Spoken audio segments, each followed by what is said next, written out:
Iran, Israel और America युद्ध का सबसे ज़्यादा नुकसान ईरान, इजराइल, अमेरिका के बाद अगर कोई उठा रहा है तो वो भारत है। भारत के 3 लोग मारे गए हैं, 3 बड़े शिप पर हमला हुआ है और हमलावर अमेरिका है। ये खुद भारत सरकार ने माना है। तो क्या भारत अमेरिका से सवाल पूछेगा या इजराइल, जहां मदरलैंड फादरलैंड, और डोनाल्ड ट्रंप जो रोज़ भारत को धमकी देता है, सरकार चुप रहेगी? वीडियो को अंत तक देखिए। ईरान, इजराइल और अमेरिका युद्ध का क्या है पूरा अपडेट वो बताऊंगा, और साथ ही भारत के जो लोग मारे गए हैं उसके लिए कौन जिम्मेदार है। नमस्कार, मैं शंभू कुमार सिंह और आप देख रहे हैं नेशनल दस्तक। अमेरिका ने कहा था कि हम बड़े हमले की तैयारी में हैं। मैं रोज कह रहा हूं, अमेरिका सिर्फ और सिर्फ जुमलेबाजी कर रहा है, धमकीबाजी कर रहा है। दरअसल डोनाल्ड ट्रंप चाह रहा है कि किसी तरह से अपने लोगों को संतुष्ट किया जाए। अगर अमेरिका के पास इतनी ताकत होती कि वो ईरान पर कब्जा कर लेता तो 28 फरवरी से शुरू हुए इस युद्ध में अमेरिका की वो हालत हो गई है कि न उसे उगलते बन रहा है न निगलते बन रहा है। अमेरिका के 50 से ज़्यादा जेट गिरे हैं। खुद अमेरिका कह रहा है कि हमारे सबसे कीमती अपाचे हेलीकॉप्टर को मार गिराया गया है। खुद अमेरिका कह रहा है कि होर्मुज पूरी तरह से बंद है। लेकिन सोचिए, अमेरिका के पास ताकत है, अमेरिका के पास पैट्रियट मिसाइल है, उसके बावजूद वो ईरान का बाल बांका नहीं कर पा रहा है। 28 फरवरी से डोनाल्ड ट्रंप 2 ही काम कर रहा है। अपने ही देश के मीडिया को गाली गलौज कर रहा है जो उससे सवाल पूछ रहे हैं, और मीडिया के जरिए ही वो ईरान को धमका रहा है, और सोशल मीडिया ट्रूथ पर वो अनाप शनाप लिख रहा है। और इसीलिए IRGC के कमांडर ने कहा है कि मिस्टर ट्रंप, युद्ध मैदान में लड़ा जाता है, सोशल मीडिया पर नहीं। मैदान में आओ, मैदान में उतरो, फिर बताता हूं। और 28 फरवरी से मैदान में क्या हुआ है वो समझिए। अमेरिका की रोज की धमकी के बावजूद ईरान ने अब तक 50 से ज़्यादा अमेरिका के जेट गिराए हैं। 120 से ज़्यादा सैनिक अड्डे उसके तबाह कर दिए हैं। अकेले कुवैत में अभी 2 दिनों के हमले में 20 से ज़्यादा सैनिक अड्डे तबाह हुए अमेरिका के। उसके 5 से ज़्यादा बड़े जेट फिर से गिराए गए हैं। दर्जनों उसके ड्रोन गिराए गए हैं, MQ-9 ड्रोन, जो बहुत कीमती होता है। खुद ट्रंप ने कहा है कि 18 लाख रुपए के एक नॉर्मल मिसाइल से उसने हमारा 1300 करोड़ रुपए का अपाचे हेलीकॉप्टर गिरा दिया।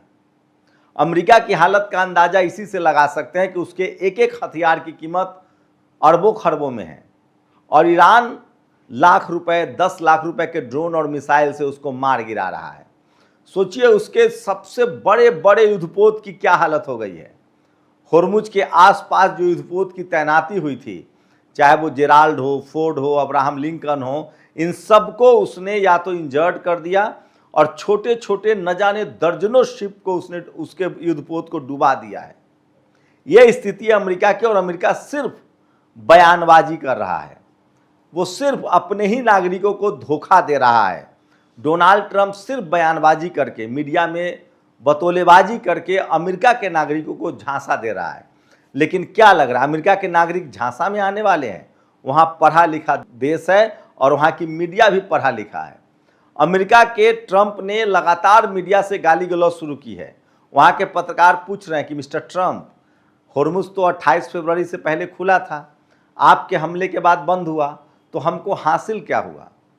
ट्रंप कह रहा है कि देखो, मैंने वेनेजुएला के राष्ट्रपति का अपहरण कर लिया, वेनेजुएला का तेल और सोना अमेरिका को दे दिया, अब मैं ग्रीनलैंड पर कब्जा करूंगा, अब मैं क्यूबा पर कब्जा करूंगा। वहां के लोग हंस रहे हैं। सोचिए, एक सनकी राष्ट्रपति ने अमेरिका की पूरी बादशाहत को खत्म कर दिया है और ईरान को चौथा सुपर पावर बना दिया है।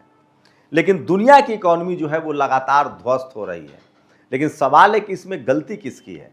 गलती है अमेरिका की और इजराइल की, क्योंकि ईरान पर हमला अमेरिका और इजराइल ने किया है। ईरान ने अमेरिका और इजराइल पर हमला नहीं किया है। दरअसल अमेरिका किसी भी कीमत पर ईरान पर कब्जा करना चाहता था। 45 साल से उसने प्रतिबंध लगा रखे थे। उसको लगता था कि ईरान अब कमज़ोर हो गया होगा, लाचार और बेबस हो गया होगा। लेकिन सोचिए, ईरान ने पिछले 45 सालों में हर दिन अमेरिका के खिलाफ युद्ध की तैयारी की। उसके बदले में उसने अपने लोगों को 99% तक पढ़ा लिखा बनाया, 95% को PhD कराया, और 74% पुरुष तो छोड़िए, महिलाओं को वैज्ञानिक बनाया। अब वहाँ घर घर में वैज्ञानिक है। 10 करोड़ की आबादी वाला ईरान जो है वहाँ हर घर में वैज्ञानिक है, हर घर में सैनिक है। और सोचिए वहाँ के किसानों की इस तरह की ट्रेनिंग है कि वो चिनकू हेलीकॉप्टर को मार गिराते हैं। इस तरह की ईरान की तैयारी है, 45 साल की लंबी तैयारी है। ईरान से किसी कीमत पर अमेरिका नहीं जीत सकता है, क्योंकि अमेरिका को अमेरिका से निकलकर खाड़ी देश में आना पड़ेगा। और खाड़ी देशों की बनावट इस तरह की है कि वो कम से कम ईरान पर हमला नहीं कर सकता है। ईरान पर एक बार उसने सद्दाम हुसैन से हमला करवाया था, 8 साल लंबा युद्ध चला था, सद्दाम हुसैन को वापस जाना पड़ा।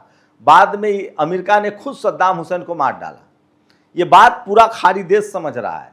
तो खाड़ी देश तो अब इराक वाली गलती करेंगे नहीं, वो ईरान से हमला करेंगे नहीं। और अमेरिका की हैसियत नहीं है।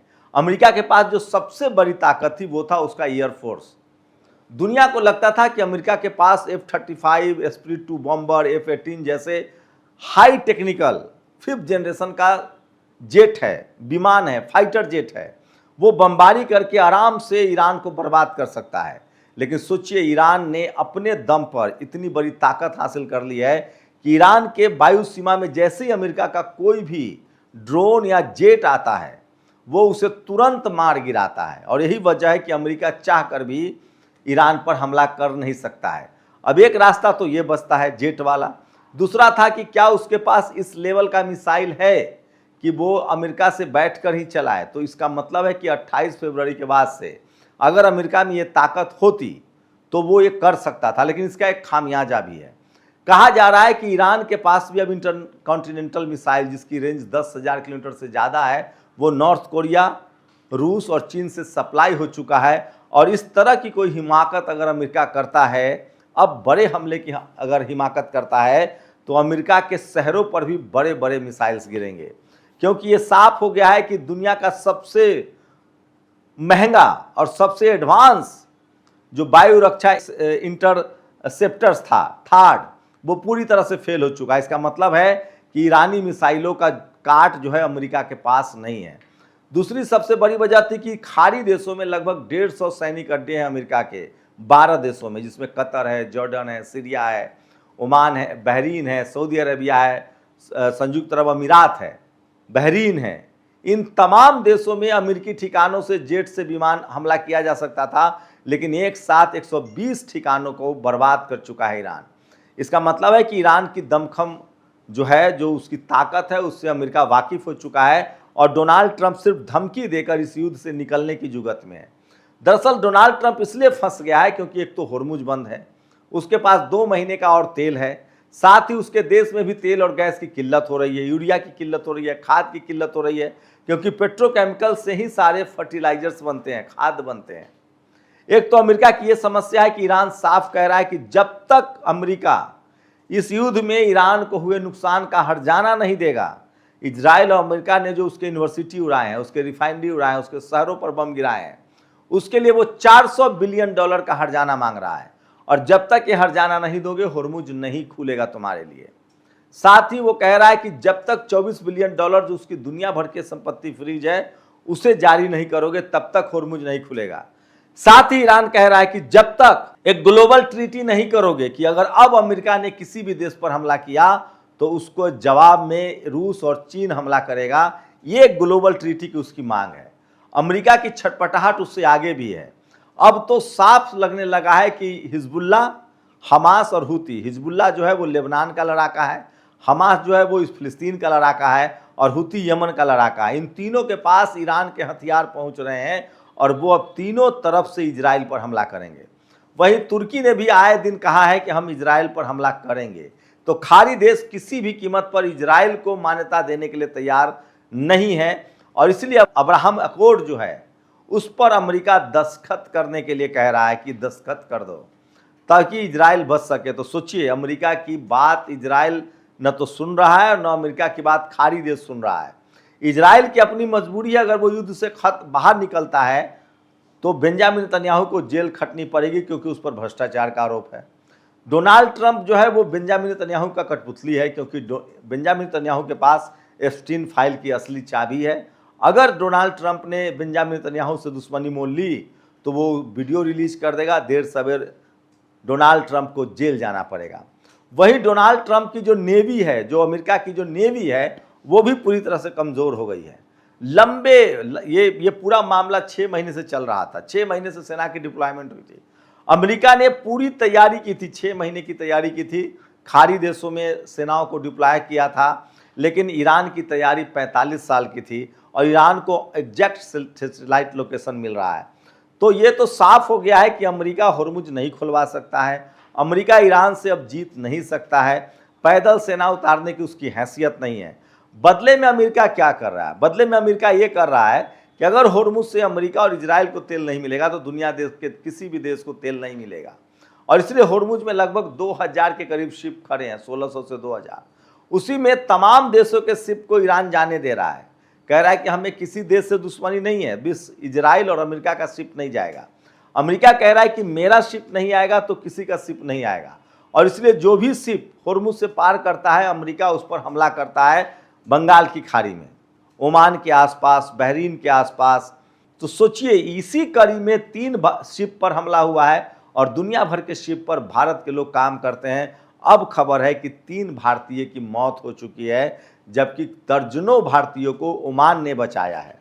ये भक्तों के लिए खबर दे रहा हूं, देखते हैं भारत सरकार क्या रुख अपनाती है। ये सबसे बड़ा अपडेट था। लगातार ईरान, इजराइल, अमेरिका युद्ध के अपडेट के लिए नेशनल दस्तक के साथ जुड़े रहिए और अपनी राय जरूर दीजिए। शुक्रिया।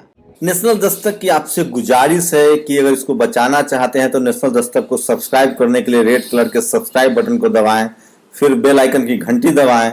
नेशनल दस्तक को बचाने के लिए बहुत जरूरी है कि हर खबर को शेयर करें, लाइक करें, कमेंट जरूर करें।